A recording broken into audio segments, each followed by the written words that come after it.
দেশনেত্রী বেগম খালেদা জিয়া এদেশে একটি অনন্য রাজনৈতিক ঐক্যের প্রতীক। বিএনপির যে সেশনটি, এটা 2 দিনের সেশন, 11 এবং 13 ডিসেম্বর বাংলাদেশ জাতীয়তাবাদী দল বিএনপি যে সেশনটি শুরু হবে, মত বিনিময় সভা যেটি শুরু হবে, সেটি উদ্বোধন করবেন আমির খসরু মাহমুদ চৌধুরী, তিনি জাতীয় স্থায়ী কমিটির সদস্য। আর প্রত্যেকটি সেশনে প্রধান অতিথি হিসাবে উপস্থিত থাকবেন দলের সম্মানিত ভারপ্রাপ্ত চেয়ারম্যান জনাব তারেক রহমান। প্রত্যেকটি সেশনে উপস্থিত থাকবেন প্রধান অতিথি হিসেবে ভারপ্রাপ্ত চেয়ারম্যান জনাব তারেক রহমান, এবং সেশনগুলির সভাপতিত্ব করব আমি নিজে।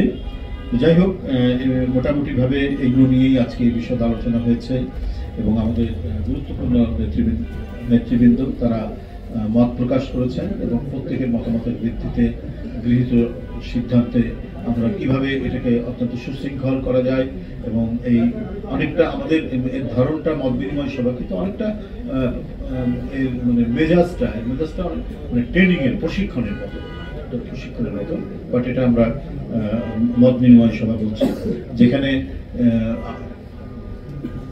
ইতিমধ্যে আপনারা জানেন যে দলের পক্ষ থেকে সারা দেশের মানুষের কাছে, মানে আমরা ম্যানিফেস্টো না বললেও একটা কি বলে যে প্রায় কোয়াসি ম্যানিফেস্টোর মতোই বলবো, যে 31 দফা, যেখানে দলের অনেক কিছু অঙ্গীকার রয়েছে, এবং আমাদের ভারপ্রাপ্ত চেয়ারম্যান বিভিন্ন সময়ে যে একটি আধুনিক রাষ্ট্র গঠনে কি কি ভূমিকা রাখা যায়, গোটা বিশ্বের অগ্রগতির সাথে তাল মিলিয়ে প্রযুক্তি সহায়ক, মানে আমাদের কি কর্মসূচিগুলো নিলে আমরা দ্রুতই একটি দেশকে উন্নতির শিখরে নিয়ে যেতে পারবো, সে বিষয়গুলি আপনারা নিজেরাও জানেন যে বিভিন্ন সভা সমাবেশে তিনি বক্তব্যগুলো রেখেছেন, এবং সেখানে অঙ্গীকারগুলো রয়েছে যে বিএনপি ক্ষমতায় গেলে জনগণের দ্বারা নির্বাচিত হলে পরে কি কি উদ্যোগ আমরা গ্রহণ করবো, কি কি কর্মসূচি আমরা গ্রহণ করবো।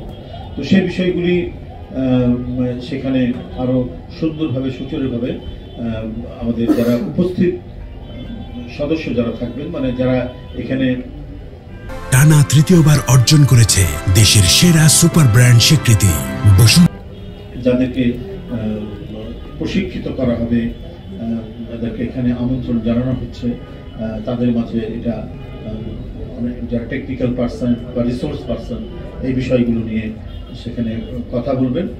তো মোটামুটি এই ছিল আমাদের আজকের যে সভাটি হলো দেশ গড়ার পরিকল্পনার যে কমিটি, সেই কমিটির সভা।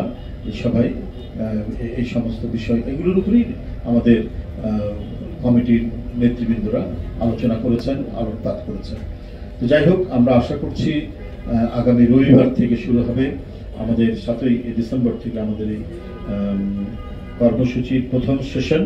আশা করি এটা অত্যন্ত সাফল্যমণ্ডিত হবে, এবং যে উদ্দেশ্য নিয়ে, যে অবজেক্টিভ নিয়ে এই কাজটি করছে, আমাদের এখানে যে সমস্ত অঙ্গ সংগঠনগুলি অন্তর্ভুক্ত করা হয়েছে, তারা নেতৃবৃন্দ আমাদের এই কমিটির অন্তর্ভুক্ত, তারা তাদের অঙ্গীকার নিয়ে, কমিটমেন্ট নিয়ে এটাকে যাতে সুন্দরভাবে সুচারুভাবে আমরা এটা অনুষ্ঠিত করতে পারি, তার যাবতীয় বিষয়গুলি তারা অঙ্গীকারবদ্ধ হয়েছেন, তারা এই কাজগুলি সুন্দরভাবে তারা গুছিয়ে করতে পারবেন বলে আমি মনে করি।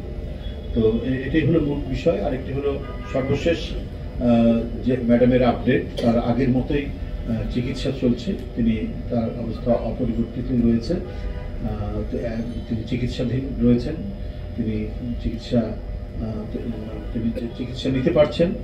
তো আর এই যে মেডিকেল টেকনিক্যাল যে বিষয়গুলি নিয়ে হয়তো কিছুক্ষণের মধ্যেই ম্যাডামের চিকিৎসক ডাক্তার জাহিদ, বিএনপি জাতীয় স্থায়ী কমিটির সদস্য, তিনি কথা বলবেন। আমি শুধু এইটুকুই আপডেট পেয়েছি যে চিকিৎসা বিদ্যমান রয়েছে। এই আর একটি কর্মসূচি আমি আপনাদের সামনে ঘোষণা করতে চাই আজকের এই সংবাদ বিবরণ থেকে। দেশনেত্রী বেগম খালেদা জিয়া এদেশে একটি অনন্য রাজনৈতিক ঐক্যের প্রতীক। আমাদের জাতীয় রাজনীতির এক মহান দিশারি, যিনি বারবার অসংখ্য জুলুম, নির্যাতন, নিপীড়নের মধ্যেও দেশের মানুষের কাছে এতটাই এই নিপীড়ন নির্যাতনের মধ্যেও যাকে তার মানে সিদ্ধান্ত এবং অটল মনোভাবকে টলানো যায়নি, তার নামই তো বেগম খালেদা জিয়া। তাকে নানা চক্রান্ত, ষড়যন্ত্র এবং নির্যাতন করে হয়তো তাকে অসুস্থ করা হয়েছে, গুরুতর অসুস্থ করা হয়েছে, কিন্তু যতক্ষণ তার তিনি আমাদের সাথে কথা বলেছেন বা তিনি সুস্থ ছিলেন, ততক্ষণও তিনি এই দেশের মানুষ এবং স্বাধীনতা, সার্বভৌমত্ব এবং গণতন্ত্রের প্রশ্নে তার যে দৃঢ় মনোবল, সেই মনোবলকে দুর্বল করা যায়। তিনি গুরুতর অসুস্থ অবস্থায় ভারতীয় হাসপাতালে। আমরা প্রত্যেকেই, সারা জাতি এবং আন্তর্জাতিক সম্প্রদায় পর্যন্ত তার জন্য দোয়া করছে, আল্লাহ যেন তাকে দ্রুত আরোগ্য করেন, দ্রুত সুস্থতা দান করেন, যাতে তিনি আবারও জনগণের মধ্যে ফিরে আসতে পারেন।